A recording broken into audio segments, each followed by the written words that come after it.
చిన్నపిల్లల మీదకి పరిశుద్ధాత్ముడు వస్తాడని గ్రంథంలో ఎక్కడ లేదు. ఒక వ్యక్తి పరిశుద్ధాత్ముడు అన్న వరాన్ని పొందుకోవాలంటే అతను దేవుని వాక్యం వినాలి. అయితే నా సూటి ప్రశ్న Church of Christ David Paul గారికి నా సూటి ప్రశ్న మొట్టమొదటిగా ఏంటిదంటే, మీరు పరిశుద్ధాత్మను నమ్ముతారా? పరిశుద్ధాత్మ వరములను నమ్ముతారా? దీనిని బట్టి జఫన్య శాస్త్రాన్ని పడినటువంటి వ్యక్తికి బైబిల్ గ్రంథం తెలియదని ధైర్యం ఉంటే జఫన్య శాస్త్రికి కౌంటర్ వీడియో పెట్టమను, లేదంటే లేఖనాల్లో ఎక్కడైనా చిన్నపిల్లల మీదకి పరిశుద్ధాత్ముడు వచ్చిందని తెలియచేయమను. డేవిడ్ పాల్ గారికి నేను చెప్తున్న మాట ఏమిటంటే, జఫన్య శాస్త్రి గారి దాకా ఎందుకయ్యా, ఆయన కుమారుడిని ఆయన పిల్లలము మేము మీకు కౌంటర్ వీడియో చేస్తున్నాం, ఆయన దాకా అవసరం లేదు, ఆయన రేంజ్ నీకు చాలా ఎక్కువ, మేము మీకు సరిపోతాం కనుక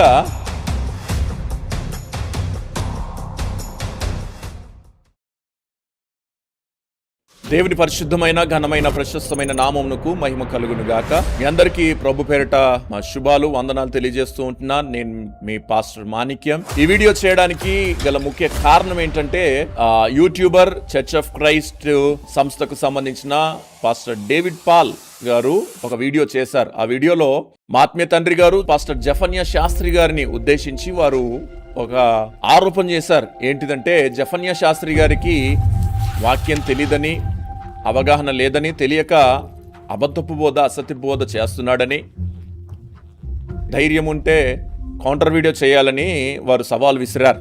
దేని విషయంలో అనంటే, జఫన్య శాస్త్రి గారు ఒక సంఘంలో ప్రసంగిస్తూ పరిశుద్ధాత్మ దేవుని గురించిన మాటలు వివరిస్తూ, మా సంఘములో చిన్నపిల్లలు కూడా పరిశుద్ధాత్మను పొందుకున్నారు, వారు అన్ని భాషల చేత మాట్లాడడం జరిగిందని వారు ఒక సందర్భంలో చెప్పిన ఆ వీడియోని కట్ చేసి వారు వీడియో చేసి అందులో ఏం చెప్పారంటే, కొత్త నిబంధనలో పిల్లలు పరిశుద్ధాత్మను పొందుకున్నట్లుగా ఎక్కడ లేదని, ఉంటే నిరూపించాలని జఫన్య శాస్త్రి గారు ధైర్యం ఉంటే కౌంటర్ వీడియో చేయాలని చెప్పారు.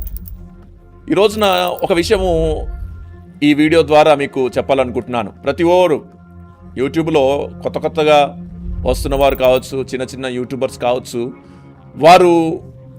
వారి వ్యూస్ని పెంచుకోవడానికి, లేకపోతే వారి రెప్యుటేషన్ని పెంచుకోవడానికి ఏం చేస్తున్నారంటే సవాల్ విసురుతున్నారు. జఫన్య శాస్త్రి గారు డిబేట్కి రావాలి, మాట్లాడాలి, లేకపోతే కౌంటర్ ఇవ్వాలి అని వారి పేరు కొరకు జఫన్య శాస్త్రి గారిని వాడుకుంటున్నట్లుగా ఈ మధ్యకాలంలో యూట్యూబ్లో మనం చూస్తూ ఉంటున్నాం. సవాల్ విసురుతూ ఉంటున్నారు.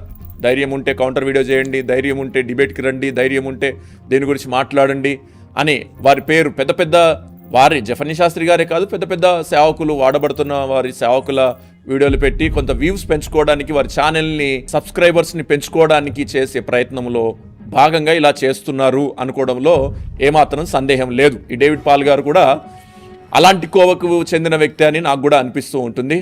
మెట్టుకు వారు కౌంటర్ ఇమ్మన్నారు కదా జఫన్య శాస్త్రి గారిని. నేను అంటాను, పాస్టర్ డేవిడ్ పాల్ గారు, మా ఆత్మీయ తండ్రి జఫన్య శాస్త్రి గారు కౌంటర్ ఇవ్వడం కాదు, అక్కడ దాకా అవసరం లేదు, ఆయన దాకా ఎందుకు, ఆయన పిల్లలం మేము ఉన్నాం కదా, ఆయన ఆత్మీయ కుమారుడిని నేనున్నాను, ఆ కౌంటర్ వీడియో ఏదో నేనే చేస్తాను, మీరు వినండి, చాలా జాగ్రత్తగా వినండి. మీరు చేసిన ఆ వీడియోలో ఒక 3 విషయాలు ప్రజల యొద్దకు తీసుకురావాలని నేను ఆశపడుతూ ఉంటున్నాను. ప్రజలు కూడా సత్యవాక్యాన్ని మీరు గ్రహించాలని, తెలుసుకోవాలని కోరుతూ ఉంటున్నాను. మొట్టమొదటిగా వారు చెప్పింది ఏంటంటే 3 విషయాలు చెప్తాను. ఒకటి, క్రొత్త నిబంధనలో పిల్లలు పరిశుద్ధాత్మను పొందుకున్నట్లుగా ఎక్కడ లేదు, ఉంటే చూపించమన్నారు. అది నేను చూపిస్తాను, 3 లేఖనాలు ఆధారాలు తీసుకొస్తాను. రెండో విషయం ఏంటంటే, ఒక వ్యక్తి మారుమనసు లేకుండా, బాప్తిస్మం లేకుండా పరిశుద్ధాత్మను పొందడు, లేఖనాలు అక్కడ ఎక్కడ జరగలేదు అని వారు చెప్పారు. అది కూడా నేను చూపిస్తాను.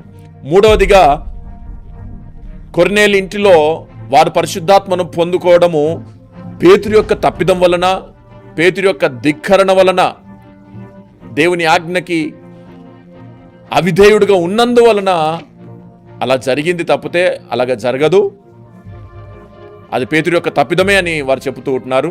అది పేతురు యొక్క తప్పిదం కాదని, ఆయన అవిధేయత వలన జరిగిన విషయం కాదని నేను వాక్యం ద్వారా నేను నిరూపించాలనుకుంటున్నాను. సో మొట్టమొదటిగా వారు చేసిన ఆరోపణ ఏంటంటే, జఫన్య శాస్త్రి గారి మీద పిల్లలు పరిశుద్ధాత్మను పొందుకోరని వారు చెప్పారు కదా. అయితే నా సూటి ప్రశ్న Church of Christ David Paul గారికి నా సూటి ప్రశ్న మొట్టమొదటిగా ఏంటంటే, మీరు వాస్తవానికి మీరు పరిశుద్ధాత్మను నమ్ముతారా? పరిశుద్ధాత్మ వరములను నమ్ముతారా? అన్య భాషలు మీరు నమ్ముతారా? ఈ విషయాన్ని మీరు చెప్పాలి. మీరు నమ్ముతారో లేదో ఒక కౌంటర్ వీడియో ద్వారా మాకు వివరించాల్సిందిగా కోరుతూ ఉంటున్నాను. విషయంలోనికి వస్తే, ప్రజలారా, వారు చేసిన అసత్యపు ఆరోపణ లేదంటే వాక్యంలో లేనిది వారు చెప్పారు. ఏంటంటే పిల్లలు పరిశుద్ధాత్మను పొందుకోరని లేఖనంలో అలా లేదని నేను నిరూపిస్తానికి ఈ మాట చెబుతూ ఉంటున్నాను. అలా చెప్పడం ద్వారా వాళ్ళు వాళ్ళ అభిప్రాయాన్ని యూట్యూబ్లో చెప్పడం కాదు, కానీ విశ్వాసులను అనేకులను తప్పుదారి పట్టించడమే అవుతూ ఉంటుంది. కనుక అలాగ విశ్వాసులు తప్పుదారిని పడకుండా ఉండాలని నేను కోరుకుంటున్నాను. కనుక దేవుని వాక్యంతోనే మనం మాట్లాడదాం. చూడండి, మొట్టమొదటిగా 3 ఆధారాలు చూపిస్తాను. మొట్టమొదటిగా లూకా సువార్త 1:14 అతడు ప్రభు దృష్టికి గొప్పవాడై ద్రాక్షారసమైనను మద్యమైనను త్రాగక తన తల్లి గర్భమున పుట్టినది మొదలుకొని పరిశుద్ధాత్మతో నిండుకొనిన వాడై ఇజ్రాయేలులో అనేకులను ప్రభు అయిన వారి దేవుని వైపునకు త్రిప్పును. ఇది ఎవరి గురించిన మాట అంటే బాప్తిస్మ ఇచ్చు యోహాను గురించిన సందర్భం. ఏంటిదంట? అతడు తల్లి గర్భమున పుట్టినది మొదలుకొని పరిశుద్ధాత్మతో నిండిన వాడై. అప్పటికి యోహాను పెద్దవాడా? కాదు, తల్లి గర్భములో పుట్టినది మొదలుకొని. సో చిన్న పిల్లవాడైనప్పుడే పరిశుద్ధాత్మను పొందుకున్నాడు. మొదటి లేఖనాధారం క్రొత్త నిబంధనలో బాప్తిస్మిచ్చు యోహాను పరిశుద్ధాత్మను పొందుకున్నాడు. పిల్లవాడైనప్పుడే, పెద్దవాడైనప్పుడు కాదు. ఒకటి. రెండో విషయం, అపోస్తుల కార్యము 2:38-39 నుంచి పేతురు, మీరు మారుమనసు పొంది పాపక్షమాపణ నిమిత్తం ప్రతివాడు యేసుక్రీస్తు నామమున బాప్తిసం పొందుడి, అప్పుడు మీరు పరిశుద్ధాత్మను వరం పొందుదురు. ఈ వాగ్దానమును మీకును మీ పిల్లలకును దూరస్తులందరికీ, అనగా ప్రభువైన మన దేవుడు తన యొద్దకు పిలిచిన వారందరికీ చెందునని వారితో చెప్పెను. ఈ వాగ్దానం మీకును మీ పిల్లలకును. ఏ వాగ్దానం అంటది? అది పరిశుద్ధాత్మ అనే వరము. ఆ వాగ్దానము మీకు మీ పిల్లలకు, మీకు మాత్రమే కాదు, పెద్దలకు మాత్రమే కాదు. డేవిడ్ పాల్ గారు వింటున్నారా? పెద్దలకు మాత్రమే కాదు, మీకు మాత్రమే కాదు, పిల్లలకును, మీకును మీ పిల్లలకును. అంటే పరిశుద్ధాత్మ వాగ్దానం కేవలం పెద్దలకు కాదు, పిల్లలకు కూడా అని చాలా స్పష్టంగా వాక్యం చెబుతూ ఉంటుంది. కనుక వాక్యం స్పష్టంగా చెప్పిన చోట మనుషుల సిద్ధాంతాలు, మనుషుల అభిప్రాయాలు పనికిరావు, చెల్లవు అని మనం గ్రహించాలి ప్రియులారా. మూడవదిగా అపోస్తుల కార్యం 2:17 అంత్య దినముల యందు నేను మనుషులందరి మీద నా ఆత్మను కుమ్మరించెదను, మీ కుమారులను మీ కుమార్తెలను ప్రవచించెదరు, మీ యవనులకు దర్శనములు కలుగును, మీ వృద్ధులు కలలు కందురు. ఏమని చెప్పింది? అంత్య దినములలో మీ కుమారులు మీ కుమార్తెలు ప్రవచిస్తారు. పెద్దలు కాదు, పిల్లలు. కుమారులు కుమార్తెలు అంటే పిల్లలు కదా, ప్రవచిస్తారు. ఎలాగ ప్రవచిస్తారు? పరిశుద్ధాత్మ శక్తి చేతనే కదా ప్రవచించేది. కనుక మనకి ఆ వరం లేదని, అసలు అది జరగలేదంటే ఎలా? ఆ కృప మనకి లేదు, అంతేగాని అది లేనేలేదు అని చెప్పడం చాలా తప్పు. అది వాక్య విరుద్ధం, అసత్య బోధ, తప్పుడు బోధ. కనుక డేవిడ్ పాల్ గారు, మీరు గుర్తుంచుకోవాల్సిన విషయం ఏమిటంటే, పిల్లలు పరిశుద్ధాత్మను పొందిన సందర్భాలు బైబిల్లో ఉన్నాయి, పొందుకుంటారని వాగ్దానాలు ఉన్నాయి. కనుక లేఖనం చాలా స్పష్టంగా చెబుతుంది. 3 లేఖన ఆధారాలు చూపించాను. 1, గర్భంలో ఉన్న యోహాన్ మీద పరిశుద్ధాత్మ పనిచేశాడు. 2, పరిశుద్ధాత్మ వాగ్దానం పిల్లలకు కూడా ఇవ్వబడింది. 3, మీ కుమారులు కుమార్తెలు ప్రవచిస్తారు అని రాయబడి ఉంటుంది. కనుక 3 లేఖన ఆధారాలు మీ ముందు తీసుకొచ్చాను. కాబట్టి ఏ బోధనైనా దేవుని వాక్యానికి విరుద్ధంగా ఉంటే మనం దాన్ని తీసుకోవాల్సిన అవసరం లేదు ప్రియులరా.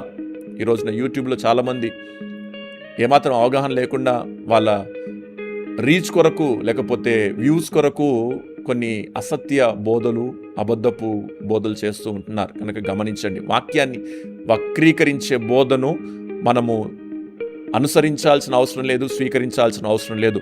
ఆ బోధను మనం నమ్మకూడదు, దేవుని వాక్యాన్నే మనం నమ్మాలి. కనుక బైబిల్ చెప్పింది నమ్మండి, మనుషులు చెప్పింది నమ్మకండి, లేఖన ఆధారాలు చూసుకోండి, గుడ్డిగా ఎవరిని నమ్మకండి. కనుక డేవిడ్ పాల్ గారు మొదటి ప్రశ్నకు జవాబు మీకు ఇచ్చేశాను. ఇకపోతే రెండవది వారు చెప్పిన విషయం ఏంటంటే, ఒక వ్యక్తి పరిశుద్ధాత్మను పొందుకోవాలంటే ఖచ్చితంగా మారుమనసు పొందుకోవాలి, బాప్తిసం పొందుకోవాలి. ఈ 2 లేకుండా, దేవుని వాక్యం వినకుండా, మారుమనసు లేకుండా, బాప్తిసం అనుభవం లేకుండా పరిశుద్ధాత్మ దేవుడు దిగి రాడు ఒక వ్యక్తి మీదికి. ఉంటే చూపించండి అని పల్లగుద్ది చెబుతూ ఉంటున్నాడు. చూడండి, అపోస్తుల కార్యం 10వ అధ్యాయము 44 నుంచి నేను చదువుతాను. పేతురు ఈ మాటలు ఇంకా చెప్పుచుండగా అతని బోధ విన్న వారందరి మీదకి పరిశుద్ధాత్మ దిగెను. సున్నతి పొందిన వారిలో పేతురు కూడా వచ్చిన విశ్వాసులందరూ పరిశుద్ధాత్మ వరము అనేజనుల మీద సైతం కుమరించబట్టు చూచి విభ్రాంతి నొందిరి. ఏలైనగా వారు భాషలతో మాట్లాడుచు దేవుణ్ణి ఘనపరచుండగా వినిరి. దేవునికి స్తోత్రం. అపోస్తలుల కార్యం 2వ అధ్యాయం 38ని ఆధారం చేసుకొని వారు అన్నారు. ఆ మాట ఏంటంటే సాధారణంగా సంఘానికి ఇవ్వబడిన ఒక క్రమం అది. కానీ ఇక్కడ కొర్నేలు ఇంటిలో అలాగ జరగలేదు. కొర్నేలు ఇంటిలో పేతురు గారు ప్రసంగిస్తూ ఉంటుండగానే వారు పరిశుద్ధాత్మను పొందుకున్నారు. అనే భాషలతో మాట్లాడినట్లుగా లేఖనం సెలవిస్తూ ఉంటుంది. వారు బాప్తిసం పొందుకున్నారా? లేదు. వారు అన్యజనులు.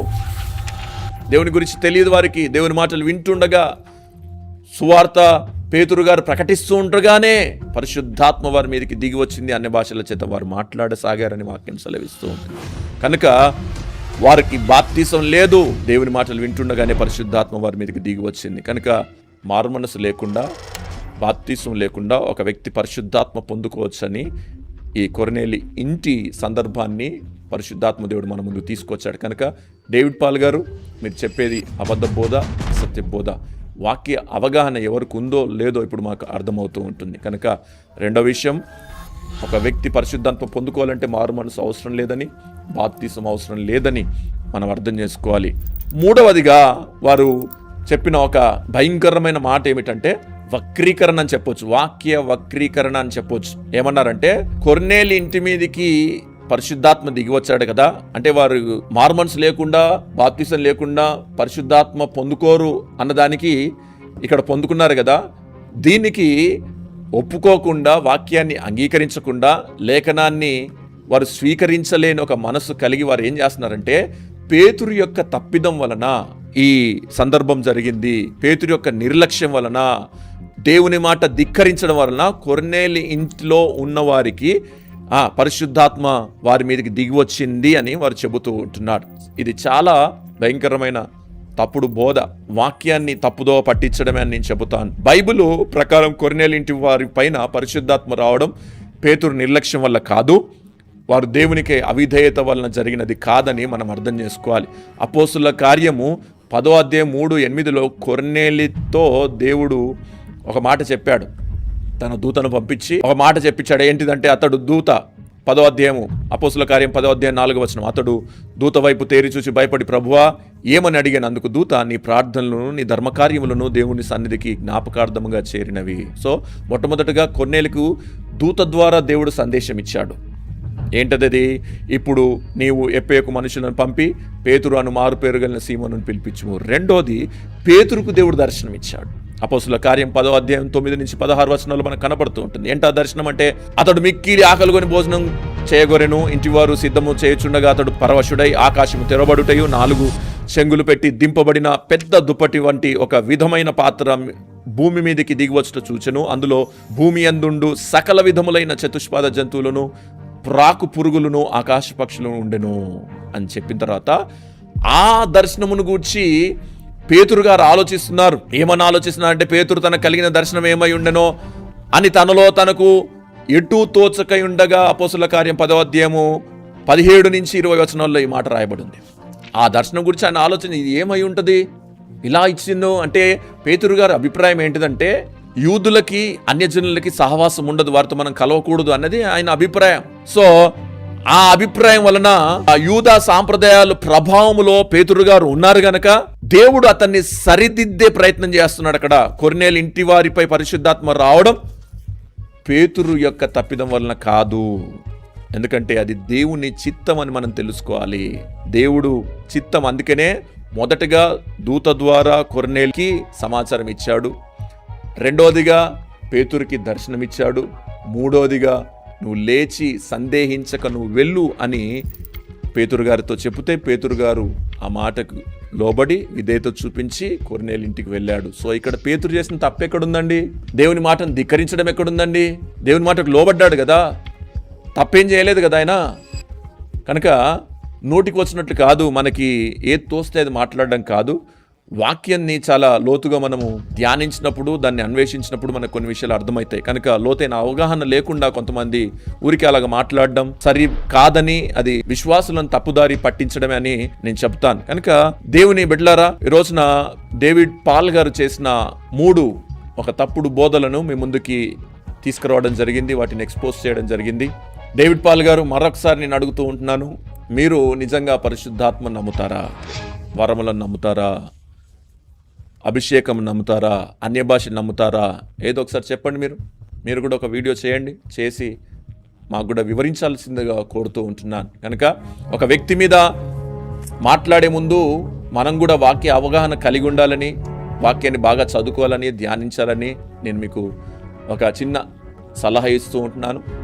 కనుక వ్యూస్ కోసము, ఛానల్ రీచ్ కోసము, సబ్స్క్రైబర్స్ కోసము ఎవరి మీద పడితే వారి మీద ఆరోపణలు చేయడము, లేకపోతే సవాల్ చేయడము సరికాదని గ్రహించాలని వ్యూవర్స్ కూడా, విశ్వాసులు కూడా, సార్వత్రిక సంఘం కూడా వాక్య విరుద్ధమైన బోధ